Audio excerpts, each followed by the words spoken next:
this. Father, I stretch my hands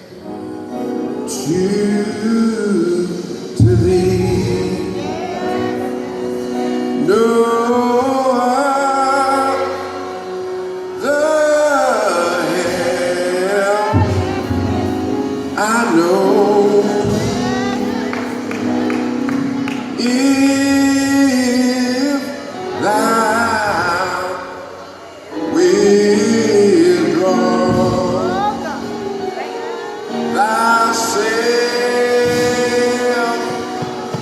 from me, away the shall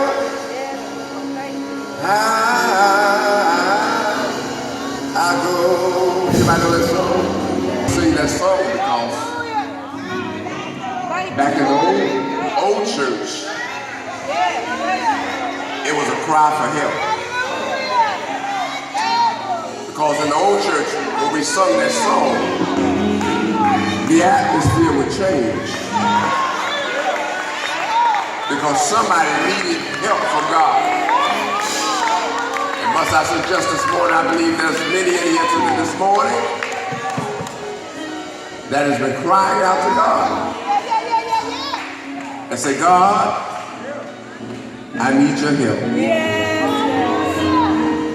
Anybody this morning talking about I need your help? Anybody know?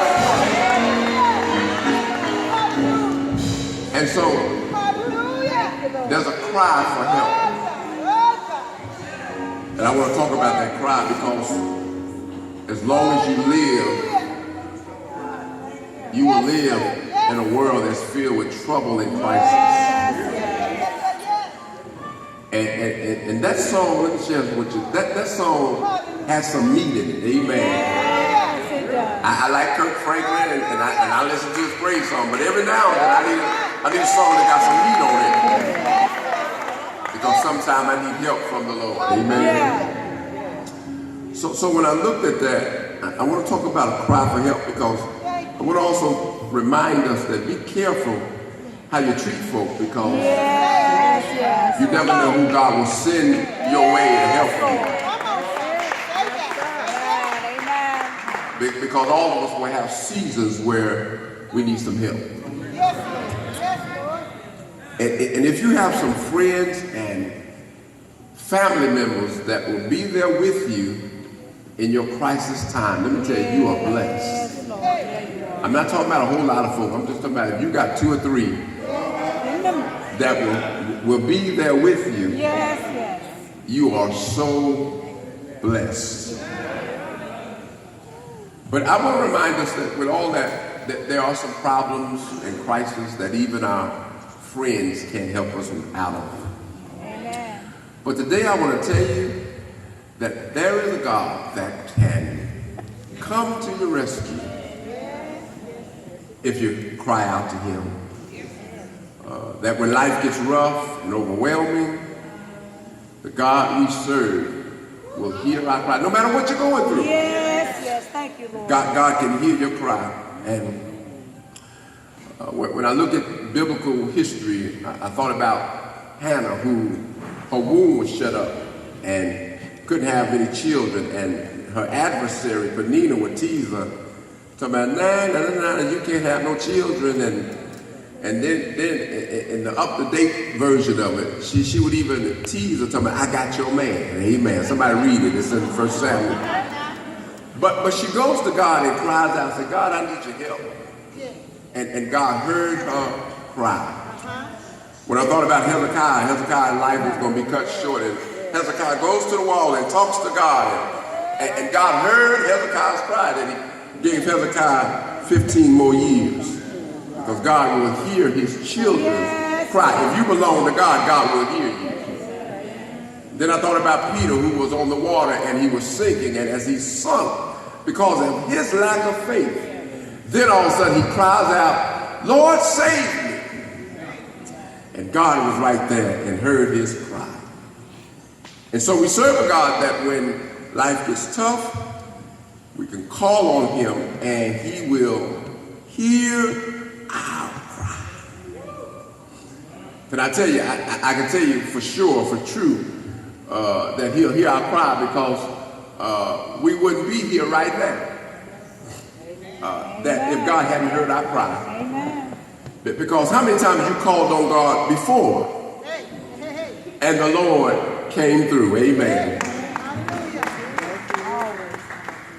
And so if he came through then, we serve the same God that will hear your cry and still can come through right now.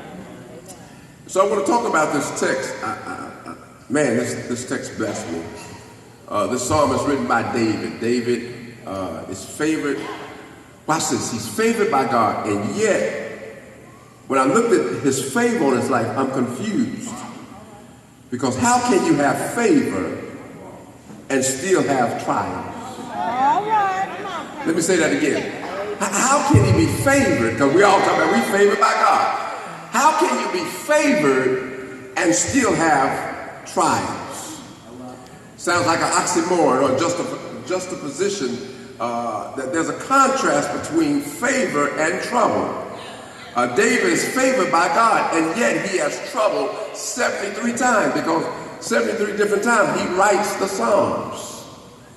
And so I have to change my thinking on favor. Yeah. Because I want to tell you, favor is not the exemption of trials and tribulations. But what favor is, favor says that when I go through something, God will be with me. Amen. I'm excited about that because no matter what you're going through, God says, I will be there. He says, I'll never leave you nor forsake you. Lord, I'm with you always, even till the ends of the earth. I want to tell you your favor because no matter what you're going through, the God is right there. Sometimes you might not feel it because you got emotions going on, but I want to tell you, God is right there. Sometimes you don't feel like he's right there. Maybe you ain't been in church in a while, but I want to tell you that he's the same yesterday, today, and forevermore. God is still there. And the fact of the matter, God never leaves us. Sometimes we leave him, but he never leaves us. So David writes this text. He has this problem and predicament in verse 2. His whole problem is centered around verse 2. Look at your Bible because we're going to look at this. Centered around verse 2. Get my phone back on the floor. David says, my heart is overwhelmed. Say that again. He says, my heart is overwhelmed. Yes. That's my question. Anybody been there? Yes. When life has overwhelmed you, when your finances are so bad that you rob Peter and Paul and James and the disciples, that your finances are so bad that life can overwhelm you. Maybe you caught hell on your job and it can overwhelm you because you wonder, if I say something that I want to say, I may not be able to keep my job. Life can overwhelm you. Maybe it's health issues because as you get older, life can change in a moment, in a twinkling of an eye. You can feel good right now. In 5 minutes, you can be on your way to the hospital. Life can overwhelm us at any time.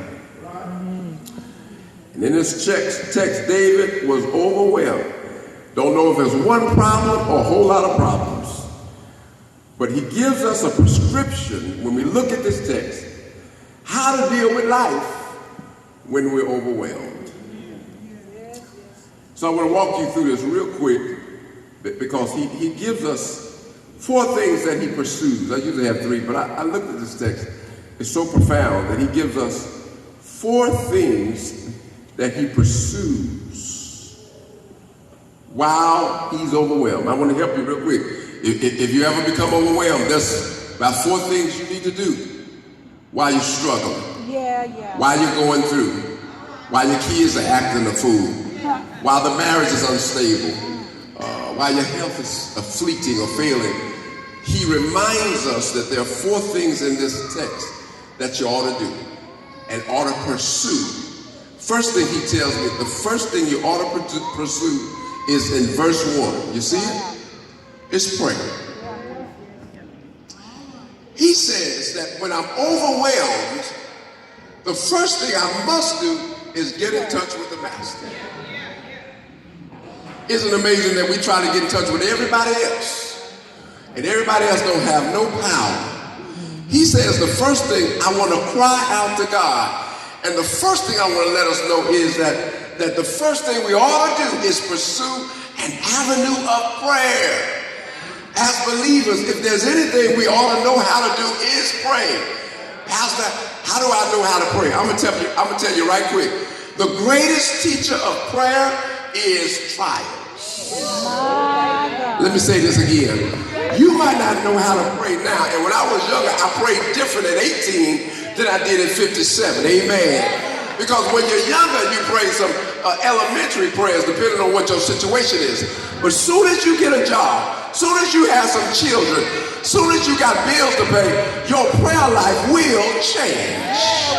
Any witnesses in the house? When I first started was now lay me down to sleep. I pray the Lord our soul will keep. Will I die before I wake? I pray the Lord that my soul will take. I'm going to sleep. But now that I got some responsibilities in life, my prayer ain't no 30-second prayer. There's some times I must tell Jesus all of my troubles. I cannot bear these burdens alone. I want to tell you the first thing that you ought to do is pray. Talk to God. Because there's power in prayer. You might not can do something, but if you talk to the man that can do something, he can do exceedingly abundantly above all we ask or think. There is power in prayer. Prayer can heal the sick. Prayer can raise the dead. Prayer can open blind eyes. I know y'all saying, oh, Pastor, that's Old Testament. But when I look in the house this morning, I can say the same thing. Prayer can heal the sick. Is there anybody in the house been healed this year or last year? Prayer can raise the dead. I look at Brother Miller and I realize they took a heart in and put it back out and put it back in. God honors and answers prayer. And you got to know the value of prayer. Prayer works. Prayer changes things. Prayer also changes me that if it does not change, God will change me to handle whatever comes in my way. You got to know how to pray. Thank God for prayer. That when I pray, God has this thing that he understands that when I pray, it's not like caller ID. Because some people you call, they see your number and they don't answer. But when I pray, God can answer your prayer and my prayer and your prayer and your prayer and your prayer at the same time. When I call, he sees my number and then he recognizes that's the son that called me 5 minutes ago. Amen. Some of you ain't called him in weeks, but I want you to keep on living. Trials and tribulations will get you on your knees to talk to the Almighty God. I'm glad this prayer thing works because I can call him early in the morning. I ain't got to wake him up because he never sleeps or never slumbers. I can call him at the midday hour and not worried about God taking a lunch break. I can call him late in the midnight hour.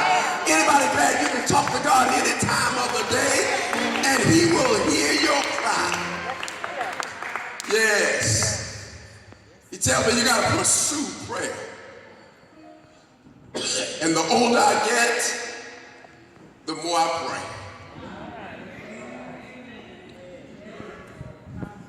They used to tell me, pray. When I was younger, they said, pray. And I'm like, oh yeah. Then I started learning. Get a house note, you'll pray. Get a car note, you'll pray. Get some kids. There you go, right there. You'll pray. Yeah. Wait till the kids get about 18 or 19, you'll pray. Prayer is a regular conversation with God. First thing he does is pursues prayer. Yeah, yeah. Everybody say he pursues prayer. He pursues prayer. Say it again, he pursues prayer. He pursues prayer. Tell your neighbor you ought to pursue prayer. Pursue prayer. Okay, watch this. Number 2, he pursues the presence of God. Woo! I studied this, Miss Carolyn, and I said to myself, I thought that when you praying, you're also in his presence. That you're pursuing his presence. Studied, and I said, God, the Holy Spirit got to show me. That's not necessarily so. So what I need is to show you this. I always got to get class participation. Amen. Robert, come here. Amen. Give it up for Robert. Give it up for Robert. Amen. All right. And I need a young lady to come up here. Anybody want to volunteer for me? Young lady? Come on. Come on, Jeanette. Stay right there. Okay, good. Stay right there. Stay right there. Stay right there. Stay right there. Stay right there. Come here, Robert. So what he does, he says, in verse 2 and verse 3, he says, God, I need to have a rock that's higher than me. Verse 1, he prays, right? Yep. But verse 2 and 3, he's yearning for the presence. There is a difference. So let me show you the difference real quick. So here's Robert. His mama ain't here, but you go act like his mama today, all right? So imagine Robert being about 6 years younger, right? Robert goes outside, and he skins his knee, and his knee is all bloody, right? So what he does, he calls out to his mama, and he says, Mama, I hurt my knee. That's prayer. Y'all got what I'm saying? Because prayer is the request.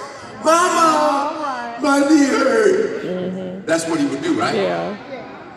But what he's yearning for, while he tells his mama the request, now he needs mama's presence. Yeah. Any mama boys in the house, amen. Mama boy, you tell mama what to do, and you tell her that she's hurt, that you're hurting. But now he needs mama's presence. Mm-hmm. Come here, mama. That Robert doing good too, boy. Now watch this. When mama come, what does mama do? Now he's in the presence of mama, right? Mm-hmm. Okay, now you sit up. Now what mama gonna do? Mama gonna put her arms around. No, mama gonna put the arms around the baby, and mama gonna say, everything gonna be all right. Y'all got that? Yep. Because what he's yearning for is the presence of mama. Now watch this. Let me help somebody real quick, and then I'll go back to text. Because it's something about being in mama's presence that a few minutes ago, my knee was hurting and bleeding. But now when I get in the presence of mama, I forget about my knee bleeding because I'm in the presence of mama. And now mama done hug me, mama done kiss me, and mama let me know everything will be all right.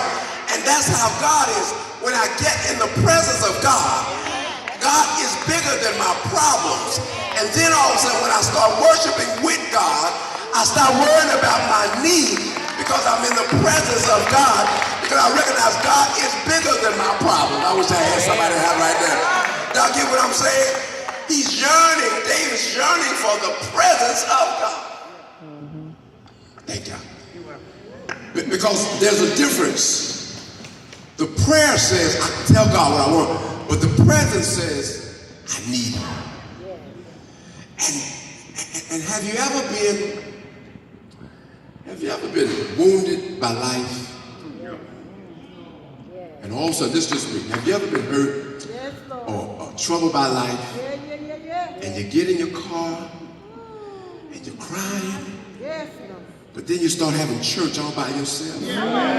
Because the presence of God will come in that little Cadillac or that hoopty you got. And then all of a sudden you shout, you forgot all about your problems. Because you know that God will work it out because you already talked to God. Anybody ever been there? Sometimes you ought not wait to get to church to have church. Sometimes you ought to learn how to have church by yourself. Amen. And sometimes when I have church by myself, the presence of God is all in the car, all in the shower. Won't he do it? He'll come by and sit with you and let you know everything will be all right. That's what he was doing. He was yearning for the presence. Hallelujah. As a deer panted for the water, I need his presence. I can tell him what I'm going through, but I want to feel his presence. Watch this, real quick. His presence is all around, but what I want to do is feel his presence. What do you say? Sometimes my mind is clouded with all the trials and tribulations of life. And sometimes when I'm crying out to God, God, I want to feel your presence. Have you ever come to church and ain't felt his presence? Have you ever been home and never felt his presence? And sometimes you say, if I could just feel his presence, I know everything will be all right. That's why we can shout when we feel his presence. Because don't take for granted you can feel his presence all the time. But when I feel his presence, I can tell you I feel better. Hallelujah. I feel better. Hallelujah. Just to talk with Jesus makes everything all right. So in verse 2 and 3, he reminded me, I'm not just pursuing his prayer, I'm pursuing his presence. Because when he puts his arms around me, he says, you are my strong tower. You're my protector. So when you sit with me, I know you got my back. That's why that's why sometimes you shout when you feel his presence. Because every now and then, with all you're going through, you need to know that God has your back. And when you feel his presence, then you can say, yes, I'm all right. Because I know he has my back. So he pursues prayer. He pursues his presence, right? Look at verse 4. I love it. Verse 4, and this is really good. He pursues the fellowship with the people of God in the tabernacle. Hallelujah. When you're going through, the job of the enemy is to isolate you so you can feel like you're all by yourself. Anybody watch Animal Planet? I'm the only one. And when the lion is trying to get the zebras or whatever he's trying to get, he always gets the last one. The one that's isolated. So as long as they stay together, the animal can't get the weakest link. But when you get one by themselves, the lion goes, or whatever animal it is, and he gets the weakest link because he's in isolation. When you are going through some stuff, the enemy wants you to feel isolated so he can put some stuff in your mind. Beware of the tricks of the enemy. Because he'll tell you stuff like, the church don't care about you. Those people don't care about you. That is nothing but the enemy. So watch this. David says this. David says, watch this. Verse 1, 2, 3. David does private worship. He prays. He's pursuing the presence. But after private worship, it ought to spill over into corporate worship. Oh, I'm preaching better than you look. Boy, that's good. Because we got bad theology there that I don't need to come to church. Well, that's a lie. If Jesus said, upon this rock I'll build my church, if the church is important to Christ, it ought to be important to us.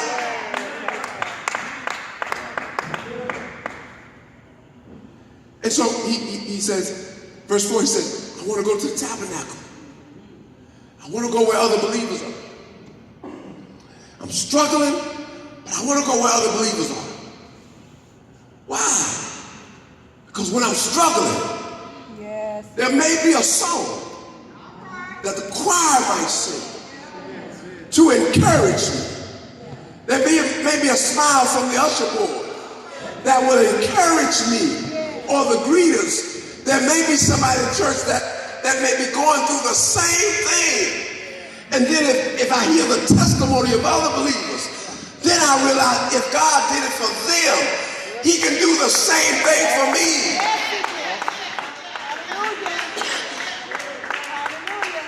I got to go where other believers are so we can pour into one another. Let me say this again. So we can pour into each other. It is not just my job to pour into you. It's our job to pour into each other. Let me work this real quick. Y'all make me work a little harder. Watch this. When you sit down next to somebody in church, you ought to pour into them. I'm teaching now. Pastor, how do you pour it? You can at least start out with a smile. Help me, somebody. You can at least start out with a good morning. How you doing? The text says we're called to minister to one another. So it ain't that you come and get all you can get. You pour into somebody because you don't know the person you're sitting next to. You don't know what they're going through. Glory to God. Thank you. Just a smile will encourage them. Let me teach for a second. I got 5 minutes. James Field. And I told James, I said, James, you bless me on Sunday morning. Some Sundays I'm struggling. I may have had a hard week. James will come, park right here, Pastor, smile, get out, wave, and then all of a sudden I start feeling like, man, that's a blessing that somebody would think enough about you. Amen. And I said, you don't know you ministered to me right before I get in the house. You don't know what anybody going through. And let me help you. You're not the only one going through.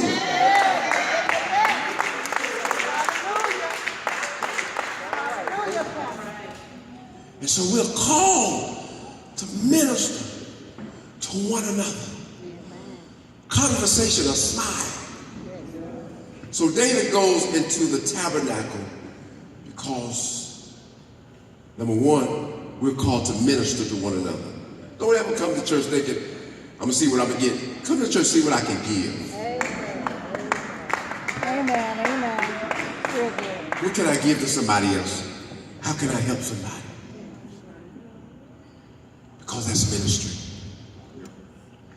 So he pursues the tabernacle. I got to get where other believers are. Because, let me do this real quick. Thank you, Mike. I appreciate it. Just by a show of hands.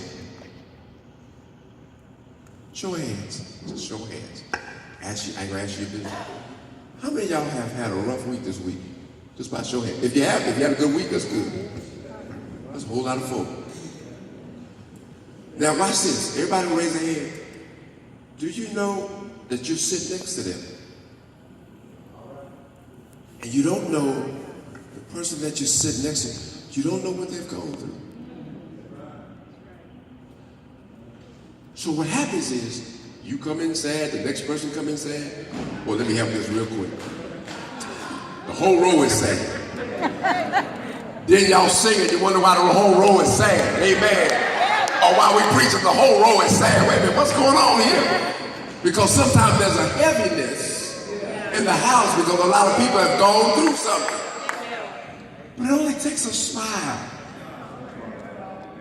or a handshake. Say, man, Amen. I'm praying for you. Yeah. I want to encourage you. All right, thank you, Holy Spirit. I'm going to finish this and then I got assignment because now Holy Spirit didn't change this thing. All right, so we pursue prayer, we pursue the presence, we pursue fellowship with believers. Last thing, what he does in verse 8, he pursues praise. Y'all see it? Yep. What he does, he says, I'm going to praise you. Every day. I know I'm going through, but I'm going to praise you anyhow. Let me say that again. I know I'm going through, but he says, I'm going to praise you anyhow. If you read the following verse, he said, because I promised you a long time ago, I'm going to praise you. Do y'all remember when David promised to praise the Lord? Oh, let me give it to you. Psalms 34. I will bless the Lord at all times. His praise shall what?